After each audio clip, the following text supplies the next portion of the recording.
அதுதான் நம்ம மிகவும் கண்டனத்துக்குரியது. தமிழ்நாட்ட நீங்க வந்து ஒரு 20 வருஷம் பின்னாடி தள்ள போறீங்க. ஏற்கனவே பின்தங்கி இருக்கக்கூடிய நகரமாக சென்னை தொடர்ந்து சென்று கொண்டிருக்கிறது.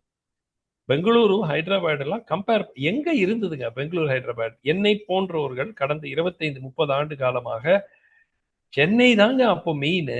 பெங்களூரு, ஹைதராபாத் எல்லாம் ஒண்ணுமே கிடையாதுங்க. இன்னைக்கு எப்படி சிஸ்டமேட்டிக்கா 25 ஆண்டுகளில் பின் தள்ளப்பட்டிருக்கிறது. இன்று நான் ஒரு நிகழ்ச்சிக்கு போயிட்டு வந்தேன். அங்க அந்த நிகழ்ச்சியில கேட்கறாங்க. பெங்களூர் மாதிரி சென்னை எப்ப வரும்? எத்தனை வருஷம் ஆகும்? ஒரு கேள்வி வருது. நம்ம ஊர் மக்கள் தான் கேட்கறாங்க அத. சோ இது வந்து ஒரு ஏர்போர்ட் ஏதோ ஒரு பணக்காரங்களுக்கு அப்படிங்கிறது ஒரு ஒரு அப்சர்டு ஐடியா வச்சுக்கிட்டு, சரி நீங்க பரந்தூர்ல நாங்க கட்ட போறதில்ல.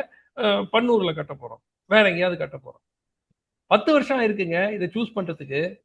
2 அரசாங்கங்கள் சேர்ந்து சூஸ் பண்ணியிருக்காங்க மத்திய அரசோட. 2 கவர்மெண்ட் இருந்திருக்கு. இத பிளானிங் எல்லாம் பார்த்தீங்கன்னா, உங்களுக்கு 10 ஆண்டு, 12 ஆண்டு காலம் நடந்த ஒரு ப்ராசஸ இந்த மாரி நான் சொல்லிட்டேன் விவசாயிகளுக்கு. இப்ப நீங்க விவசாய நிலம் எடுக்காம எங்க கட்டுவீங்க? வானத்துல கட்டுவீங்களா ஏர்போர்ட்டு? என்னங்க ஒரு ஒரு ஒரு விஷன் இருக்கணும்ல.